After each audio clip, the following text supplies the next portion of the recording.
Welcome to Chem Explore YouTube channel.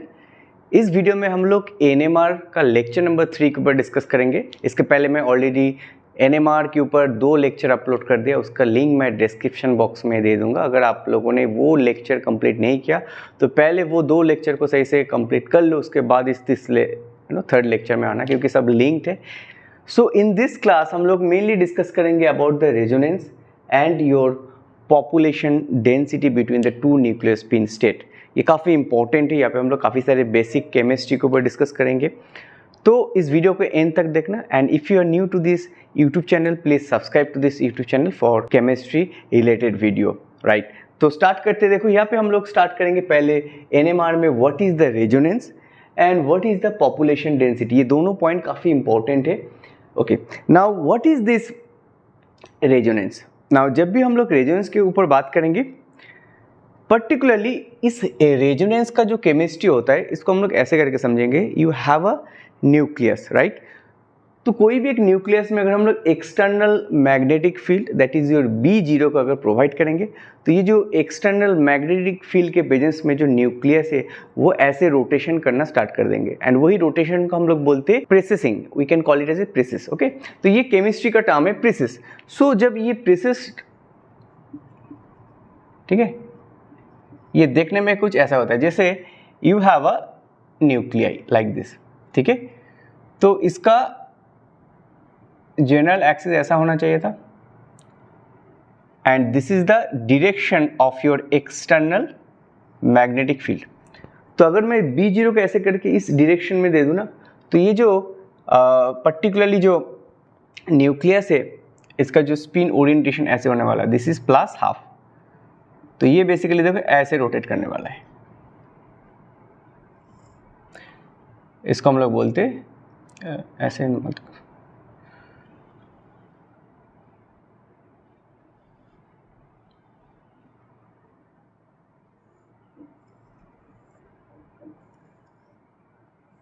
So we call it as a precision. तो यहाँ पे देखो ये जो इसका रोटेशन होने वाला है, दिस इज द +½ तो in presence of external magnetic field, ठीक है, ये जो न्यूक्लियस है इसका रोटेशन हो रहा है। सो देन यहाँ पे ये जो रोटेशन हो रहा है, दैट फ्रीक्वेंसी, यहाँ पे एक फ्रीक्वेंसी एंगुलर फ्रीक्वेंसी क्रिएट हो रहा है। दिस फ्रीक्वेंसी को हम लोग एज ए ओमेगा के तौर पे एज्यूम कर लेते हैं, ठीक है। नाउ रेजोनेंस का जो केमिस्ट्री है ये काफ़ी इंटरेस्टिंग है। तो before going to discuss this resonance, अगर कोई भी न्यूक्लियस में अगर हम एक्सटर्नल मैग्नेटिक फील्ड दे देंगे तो जो न्यूक्लियस है वो ऐसे करके रोटेट करने वाला है, एंड इसका जो this omega is basically your angular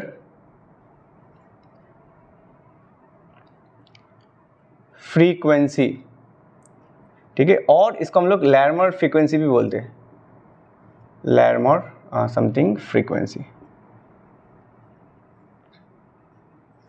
सो ये जो फ्रीक्वेंसी है, the frequency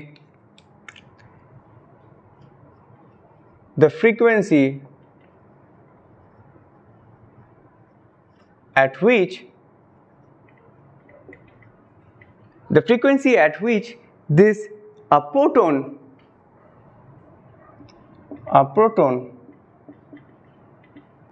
process, we can say presses, presses is directly proportional to your external magnetic field. That means B0 is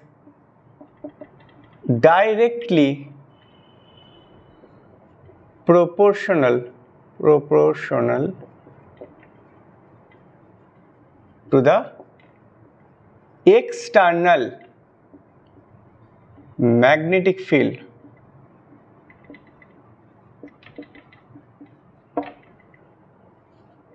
This is very, very important point. The frequency at which a proton, that means proton nucleus, presses is directly proportional to the external magnetic field. That means your B0. तो ये जो omega है, that is directly proportional to your B0। अभी हमने resonance का जो total chemistry है वो अभी हमें बताया नहीं, तो पहले हम लोग ऐसे करके स्टार्ट करते हैं। ये रेजोनेंस 2 स्टेप में है, तो फर्स्ट स्टेप अभी हम लोग डिस्कस करेंगे, उसके बाद सेकंड स्टेप आएंगे। दोनों स्टेप को अगर कंबाइन कर देंगे then that will be the complete definition of resonance, ठीक है। ओके, तो हम लोग क्या बोले कि you have a proton we are talking about let's say 1 inch nucleus. तो ये जो न्यूक्लियस है अगर हम एक्सटर्नल मैग्नेटिक फील्ड दे देंगे तो ये जो this is the Z axis, okay, with respect to this Z axis ऐसे करके रोटेशन होगा एंड यहाँ पे एक एंगुलर फ्रीक्वेंसी क्रिएट हो रहा है, इसको हम लोग लार्मोर फ्रीक्वेंसी भी बोल सकते हैं। तो ये जो रोटेशन हो रहा है इसको हम लोग बोलते हैं दिस स्पेसिफिक टर्म प्रेसिस, ठीक है। Now as you can see if you can increase the B0 value, if you can increase the B0 value or if you can increase the external magnetic field, then the rate of precision will be higher, stronger, okay.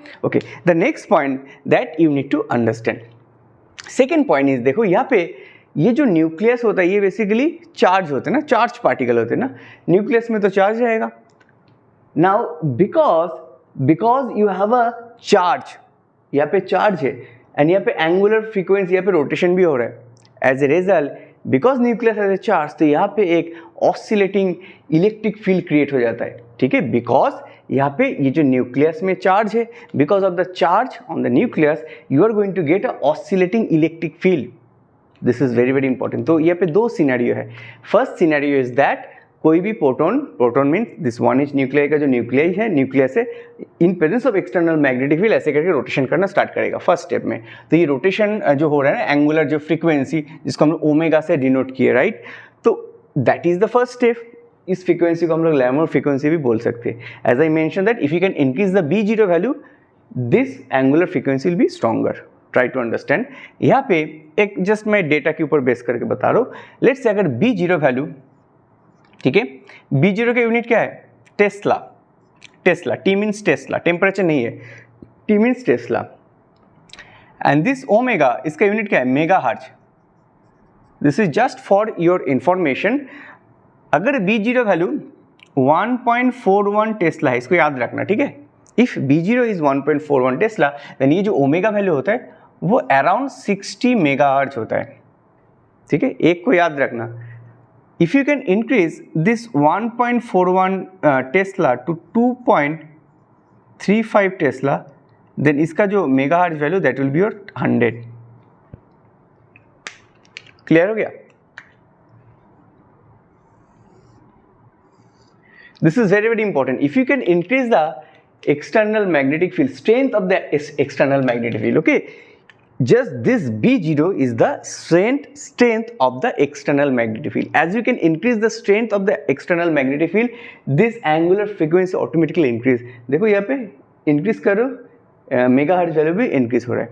Okay, now back to the second step में हम लोग क्या बोल रहे हैं, because nucleus में charge है, right, यहाँ पे एंगुलर मोमेंट ऐसे एंगुलर फ्रीक्वेंसी में रोटेट करे and then you are going to create an oscillating electric field due to the presence of the charge on the nucleus.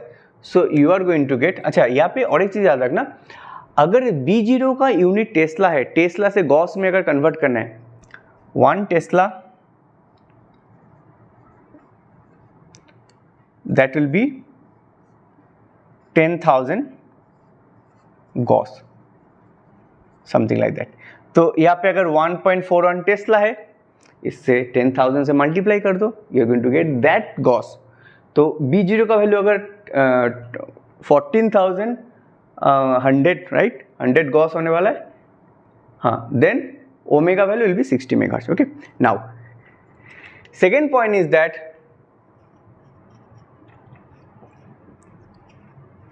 Precision, ठीक है, ये जो रोटेशन हो रहा है creates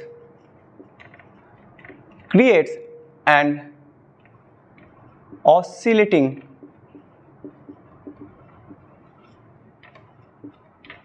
electric field due to the presence of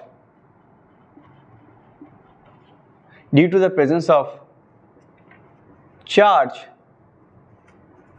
on nucleus. Due to the presence of charge on nucleus, you are going to get a oscillating electric field. And यहाँ पे एक चीज को याद रखना है, ये जो oscillating electric field है ना, it is directly proportional to your incoming radiation, that is your radio frequency region. NMR कौन सी region में है? Radio frequency region. and this oscillating electric field is directly proportional or directly you can say component of the incoming radiation. ठीक है, कोई भी term से explain कर सकते हो. सो that is basically your component of your incoming radiation with frequency nu. Clear हो गया? So that is the incoming radiation का फ्रीक्वेंसी है new. Okay, now first of all first step में क्या था?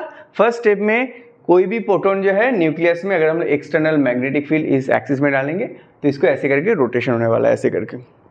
इसको हम लोग बोलते हैं precess. So due to this precess chemistry you are going to get angular frequency. ये क्यों क्रिएट हो रहा है? Because of this external magnetic field B0 Tesla.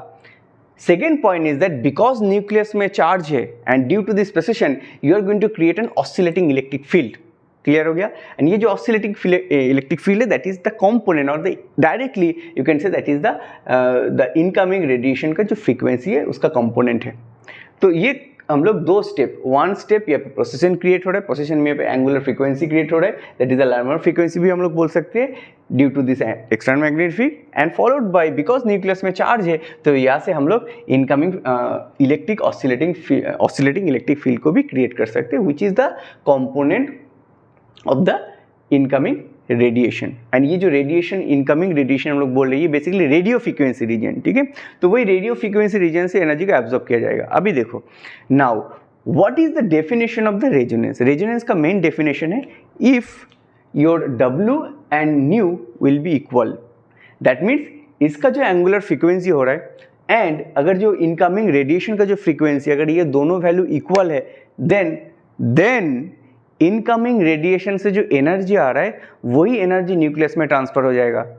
जब ट्रांसफर हो जाएगा तो ये जो स्पिन ओरिएंटेशन देख पा रहे हो ना प्लस हाफ वो इमीडिएटली माइनस हाफ में कन्वर्ट हो जाता है. So this whole scenario whole process we can call it as a resonance. Clear हो गया? सो रेजोनेंस का जो मेन डेफिनेशन है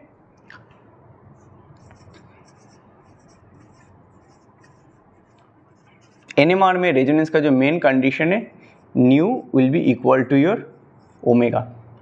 जब न्यू इक्वल टू ओमेगा होने वाला है then energy will be transfer from this incoming radiation to that nucleus और nuclei.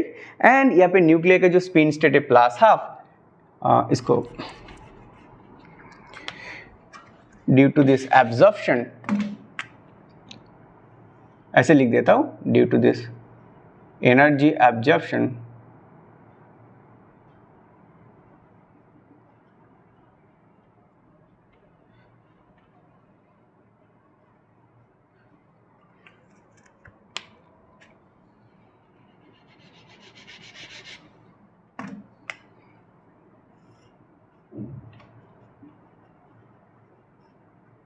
Due to this energy absorption यहाँ पे इसका जो न्यूक्लियस स्पिन स्टेट है वो चेंज हो जाएगी. देखो यहाँ पे ये ऐसा हो जाएगा कुछ. So this will be the orientation minus half. तो ये जो होल सिनेरियो है we can call it as a resonance. So this is the condition. Resonance का कंडीशन को याद रखना है व्हेन द इनकमिंग रेडिएशन का जो फ्रीक्वेंसी है that is if this is the equal to your angular frequency then only यहाँ पे रेजोनेंस होने वाला है. तो इसको हम लोग ऐसे भी बोल सकते हैं ये जो एनर्जी कहाँ से आ रहा है इसको ऐसे मैं कर देता हूँ. ये जो एनर्जी कहाँ से आ रहा है this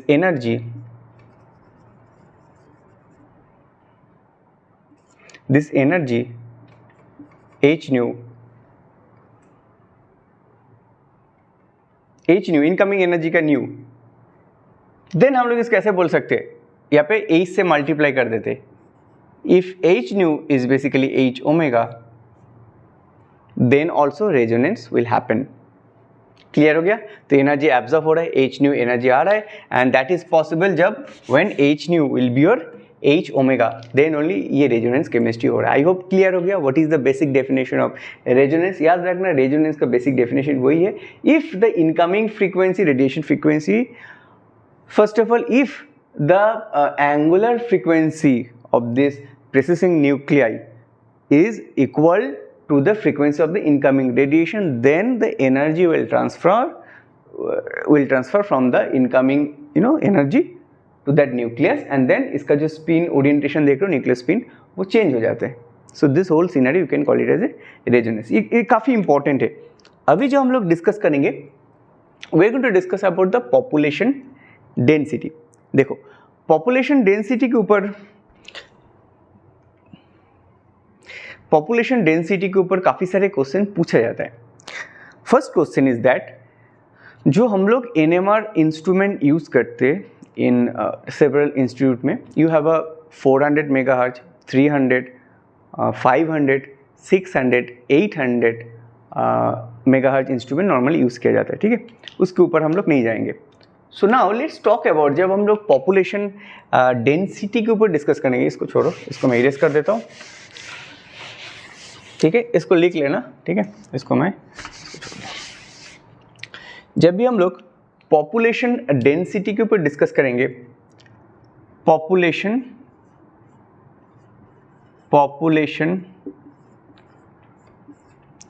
density of what? Population density of 2 nuclei spin state। That means you have a upper spin state and lower spin state, ठीक है।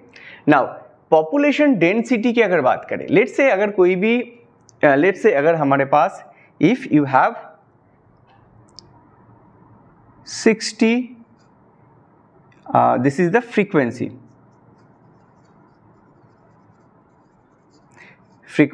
के यूनिट क्या होता है? मेगाहर्ट्ज, ठीक है। तो अगर if you have a 60 megahertz instrument in your institute, और if you have let's say 100 megahertz instrument in your institute, if you have a 300 megahertz instrument and if you have a 600 megahertz instrument in your institute, then what will be the population density chemistry? Here we are going to discuss the excess of nuclei, ठीक है। अभी हम लोग देखते हैं, तो देखो जब हम लोग ये इंस्ट्रूमेंट की बात करते हैं, जैसे 60 megahertz NMR, 100 megahertz NMR, 300 megahertz NMR, 600 megahertz NMR, तो इसमें डिफरेंस क्या होता है? What is the main difference? Main difference अगर मैं 600 और 600 की बात करूँ, तो यहाँ पे कैलकुलेशन के हिसाब से देखो यू हैव 100 6 टाइम, यही तो है मेगाहर्ट्ज, यहाँ पे हमने 6 टाइम इंक्रीज किया है। तो सर यहाँ पे क्या चेंजेस होने वाला है? फर्स्ट ऑफ ऑल अगर हम लोग मेगाहर्ट्ज को इंक्रीज कर देंगे तो जो एनएमआर का जो स्पेक्ट्रा मिल जाता है ना, वो काफ़ी शार्प होता है, शार्प क्लियर आ जाता है ना। वही केमिस्ट्री ना हम लोग पॉपुलेशन डेंसिटी और बोल्ट्जमैन डिस्ट्रीब्यूशन इक्वेशन को यूज़ करके एक्सप्लेन कर सकते हैं। Try to understand. So first of all ये जो केमिस्ट्री है, again I am saying that the motive is that population density का इंपॉर्टेंस क्या है? Importance is that if you use 60 megahertz, कोई भी एनएमआर सैंपल ले लिए जिसका हम लोगों को एनएमआर लेना है, तो वही स्पेक्ट्रा, वही कंपाउंड का अगर स्पेक्ट्रा हम लोग 60 मेगाहर्ट्ज इंस्ट्रूमेंट में रिकॉर्ड करेंगे, अगेन 100 में करेंगे, 300 में करेंगे, 600 में करेंगे, सेम सैंपल का ये 4 डिफरेंट इंस्ट्रूमेंट में अगर रिकॉर्ड करेंगे, तो what is the main difference? अगर हम लोग वो उसको 60 मेगाहर्ट्ज में करेंगे ना, तो जो स्पेक्ट्रा आने वाला है वो काफ़ी ना ऐसे शार्प नहीं होता है। तो मैं एग्जांपल के तौर पे बता रहा हूँ, ऐसा आएगा। बट जब वही पीक अगर मैं 600 मेगाहर्ट्ज में करूँगा ना, तो मे बी इस पीक में will come with like a doublet. अभी हम लोग वो तो बाद में डिस्कस करेंगे, what is the doublet singlet. Clear हो गया? तो जो क्लियरिटी होता है, शार्पनेस, क्लियर स्पेक्ट्रा, वो बेसिकली 600 में ऑब्जर्व हो जाता है। सिमिलरली अगर हम लोग 600 से 1000 मेगाहर्ट्ज में जाएंगे तो और भी शार्प आएगा। सो सेंसिटिविटी भी इंक्रीज हो जाता है। तो वो केमिस्ट्री अभी हम लोग डिस्कस करेंगे using this population density. So population density का जो मेन पॉइंट होता है, that is the your Boltzmann distribution equation. So with the help of this Boltzmann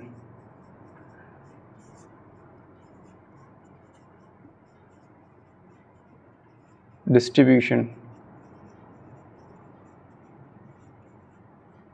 equation. So what is the Boltzmann distribution equation? Let's say this is your n lower and this n is basically upper.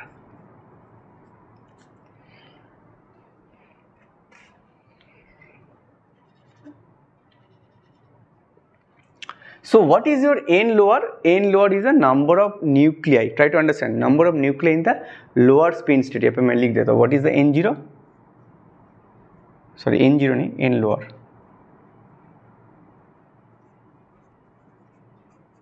Number of nuclei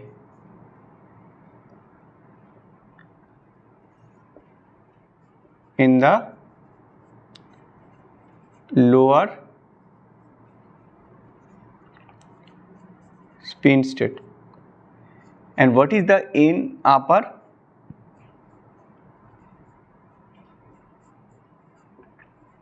Number of nuclei in the higher spin state. ठीक है, lower and higher spin state. Now what is the equation? Equation कुछ ऐसा होता है, Boltzmann distribution equation will be your n upper minus n lower. ये जो ratio है that will be equal to this exponential equation e to the power minus delta E kt. If you want to talk about the molecule concept, then you have this kt. K is basically Boltzmann constant. As you know, this kb is basically this k actually kb, the Boltzmann constant. You know this value 1.38 into 10 to the power minus 23 joule Kelvin inverse molecule inverse. ठीक है, this energy this T is the temperature. ठीक है, absolute temperature. This T is basically absolute temperature. Unit क्या है इसका? Kelvin. ठीक है, kelvin unit याद रखना है, unit is very very important. Okay, now e to the power minus delta E basically h nu, right? I told you this energy is basically what? This energy is basically energy is h nu. Change of energy h nu by k t. ठीक है, h का value क्या है? Planck constant 6.626 10 to 34 joule second, right? यहाँ पे value लिख दूं मैं? ठीक है, लिख देता हूँ. यहाँ पे प्लैंक कांस्टेंट वैल्यू क्या है? 6. देखो ये 6.62 के बाद लोग वैल्यू 6.626 भी लिखते हैं, कभी कभी 6 to 6.4 भी लिखते हैं. So it depends. ठीक है, 10 to minus 34 जूल सेकेंड. ठीक है, इस वैल्यू को याद रखना है. ठीक है, नाउ यूजिंग दिस वैल्यू अगर हम लोग यहाँ पे, can you remember in the previous class में, प्रीवियस लेक्चर में हमने डिस्कस किए थे कि new is basically your gamma b0 by 2 pi. Now जब भी हम लोग कोई भी न्यूक्लियस को लेके डिस्कस करेंगे, let's say here we are talking about 1H nuclei. You have a 1H nuclei, 13C nuclei, 19F, 31 phosphorus, काफ़ी सारे न्यूक्लियाई है. तो हम लोग यहाँ पे मेनली 1H न्यूक्लियाई को लेके डिस्कस कर रहे हैं. Now if you take 1H nucleus and if your temperature, let's assume the temperature, जो भी एक्सपेरिमेंट अभी करेंगे, that will be 25 degree standard temperature, 25 degree centigrade. The 25 degree centigrade will be equal to your how much? 298 kelvin.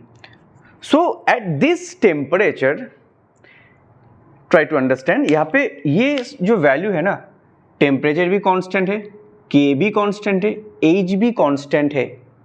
तो यहाँ पे कौन सी value change हो रहा है? हम लोग यहाँ पे इसको चेंज करेंगे.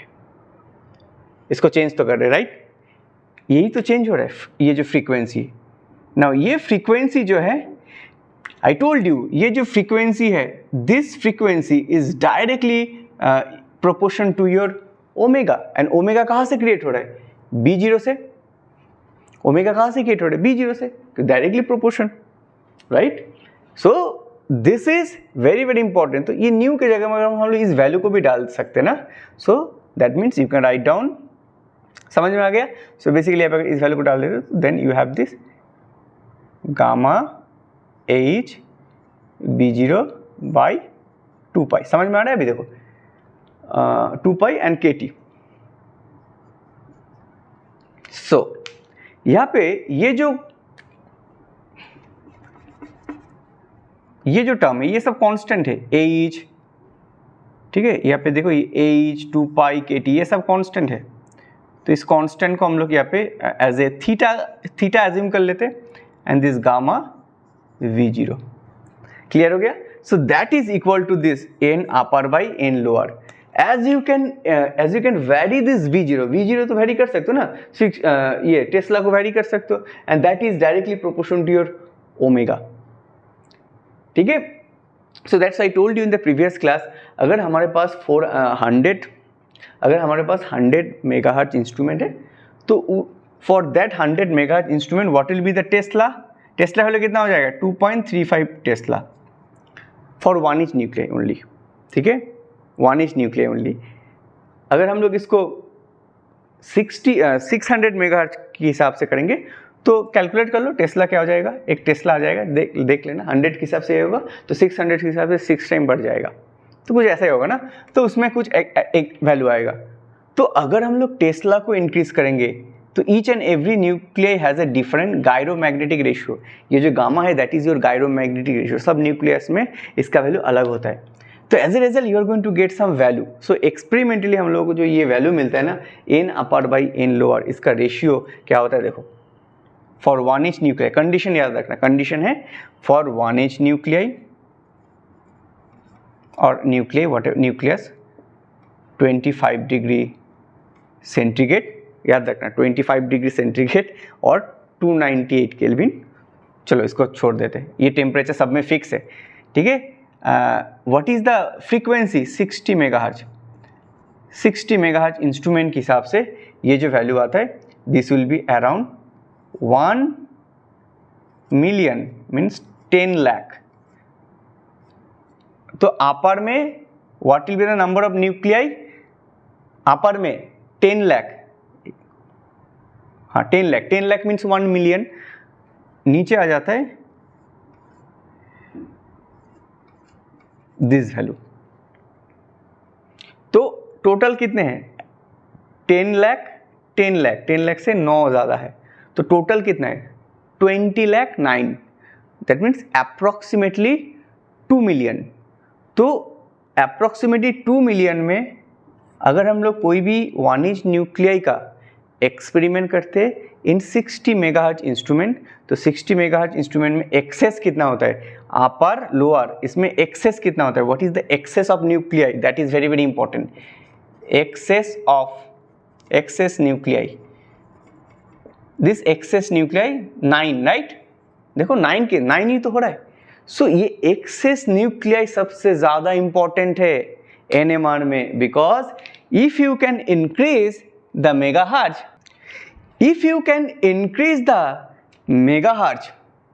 देन ये एक्सेस ऑफ न्यूक्लियाई का जो वैल्यू है वो भी इंक्रीज हो जाता है। अभी देखो यहाँ पे मैंने कुछ वैल्यू लिख के रखा है, इसको मैं लिख देता हूँ यहाँ पे, this is the experimental value, इसको मैं इरेज कर देता हूँ, ठीक है?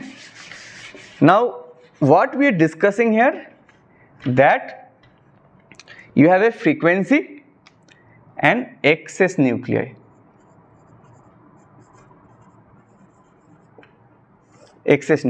So you have a frequency versus excess of nuclei. So try to understand. यहाँ पे इसको याद रखना just for your understanding, ठीक है? एग्जाम में ऐसे पूछा नहीं जाता है, बट यहाँ पे एक क्वेश्चन पूछा जाता है इंटरव्यू में ऑलवेज कि सर अगर आप कोई भी सैंपल को 100 and 600 दोनों इंस्ट्रूमेंट में रिकॉर्ड करोगे तो यहाँ पे स्पेक्ट्रम में क्या क्या डिफरेंस देखा जाता है। तो यहाँ पे क्या क्या डिफरेंस ऑब्जर्व किया जाता है? फर्स्ट ऑफ ऑल यहाँ पे 600 में काफ़ी स्पेक्ट्रा शार्प होता है।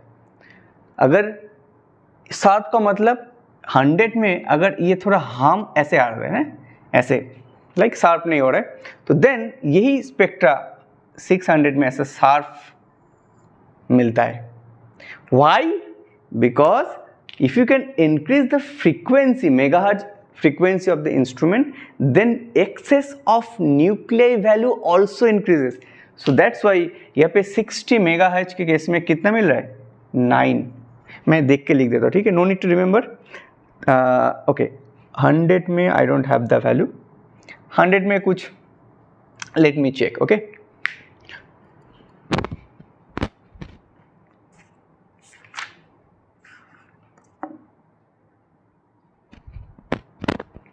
हंड्रेड में ना 16 होता है.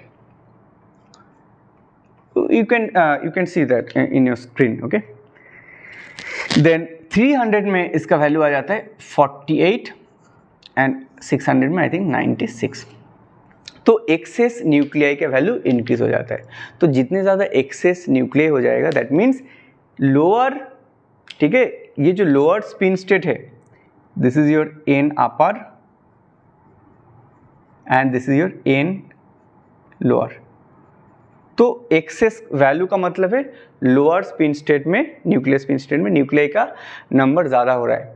ठीक है, अगर एक्सेस ज़्यादा हो जाएगा तो लोअर न्यूक्लियर स्पिन स्टेट में ज़्यादा न्यूक्लियर रहेगा, एज ए रिजल्ट ट्रांजिशन ज़्यादा होने वाला है, ज़्यादा एनर्जी एब्जॉर्ब होगा, एज ए रिजल्ट इसका जो कॉरस्पॉन्डिंग वैल्यू आएगा, पीक आएगा, वो काफ़ी शार्प बनता है. So that is the main chemistry of this population density. With the help of this equation हम लोग इजीली कैलकुलेट कर सकते हैं.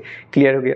रिमेंबर ये टेम्परेचर हमने यहाँ पे 298 को कांस्टेंट रखा था.